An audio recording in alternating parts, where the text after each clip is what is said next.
Okay, तो अभी तक हमने पढ़ा पूरा जो सेवेंथ पॉलिटी है ना, उसका हमने पहला चैप्टर कंप्लीट किया, इक्वालिटी, ठीक है, अंडरस्टैंडिंग। हमने इक्वालिटी इन इंडियन डेमोक्रेसी का पूरा चैप्टर पढ़ा।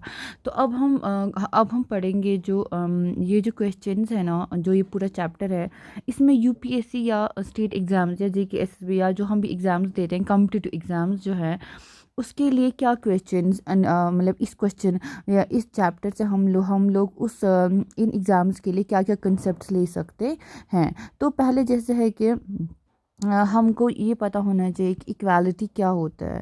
इक्वालिटी इन इंडियन कॉन्स्टिट्यूशन के इक्वालिटी का क्या मतलब, फॉर एग्जांपल कल आप ऑफिसर बन जाएंगे तो अब आपको अलग अलग जगह पे, अलग डिस्ट्रिक्ट्स में, अलग एरियाज़ में, अलग स्टेट्स में काम मिलेगा।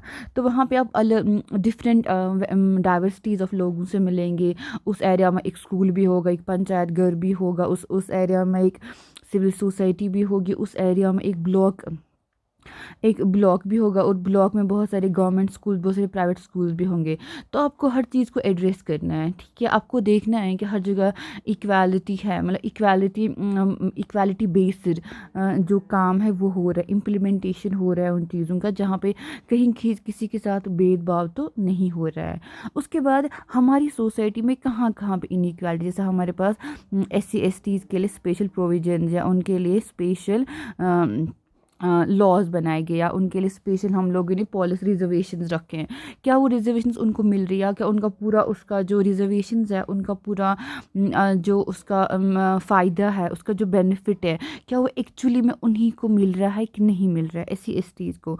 और जो हमारे कॉन्स्टिट्यूशन है ना, उसमें SC STs के लिए, या जो लोअर क्लास है, दलित है, या जो भी हमारे unprivileged classes in the society है, तो उनको क्या क्या दिक्कतें हैं, ये जो हमारी सोसाइटी में इनइक्वालिटी कहाँ कहाँ पे अभी भी प्रिवेल है, तो वहाँ पे आपको कैसे कैसे काम करना है।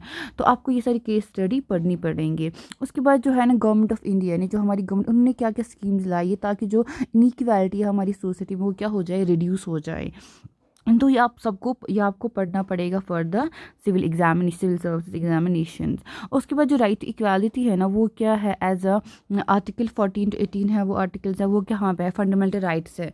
जो फंडामेंटल राइट्स है ना, वो है part 3 of the Indian constitution. Part 3 में क्या बोला गया है, फंडामेंटल राइट्स है। जो फंडामेंटल राइट्स है ना, they are guaranteed by the Indian constitution to the citizens of the India against the government. जो गवर्नमेंट आप पे कभी भी आर्बिट्री एक्शन नहीं ले सकती, नहीं कर सकती, आर्बिट्री रूलिंग नहीं बना सकती है कोई भी।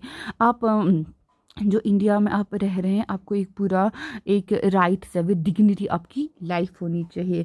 और डिग्निटी में सिर्फ इतना नहीं आता आपको खाना पीना, कपड़ा मिलन हो। डिग्निटी एक ह्यूमन डिग्निटी जो होती है, इंसान की होती है, एक जो उसके एज अ पर्सन आपकी एक डिग्निटी होती है, उसको कभी वायलेशन नहीं होना चाहिए। तो ये सारा चीज़ हम कहाँ से, जो सारे बेसिक हमने अभी कंसेप्ट कुछ कुछ अबाउट इक्वालिटी, तो इसमें जो यूपीएससी बेस्ड कंसेप्ट्स हैं अबाउट इक्वालिटी, वो आपको देखने, जैसे हमने केस स्टडीज़ इस चैप्टर में भी पढ़ी, वैसे हमको एथिक्स का पेपर भी केस स्टडीज़ लिखनी पड़ती है।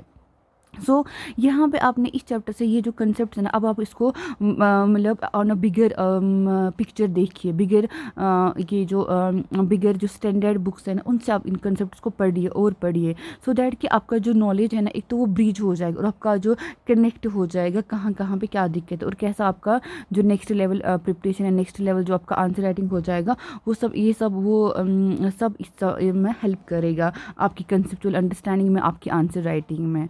ओके, एंड कल आपको फील्ड में बहुत हेल्प करता है जब आप एज अ ऑफिसर फील्ड में काम करने जाते हैं। Okay, that's all for today from this chapter. इंशाल्लाह इन द नेक्स्ट चैप्टर हम लोग जो पढ़ेंगे कंसेप्ट, उसके बाद देखेंगे उसमें क्या क्वेश्चंस हम सीख सकते हैं for a competitive examination. Thank you for today, have a good day.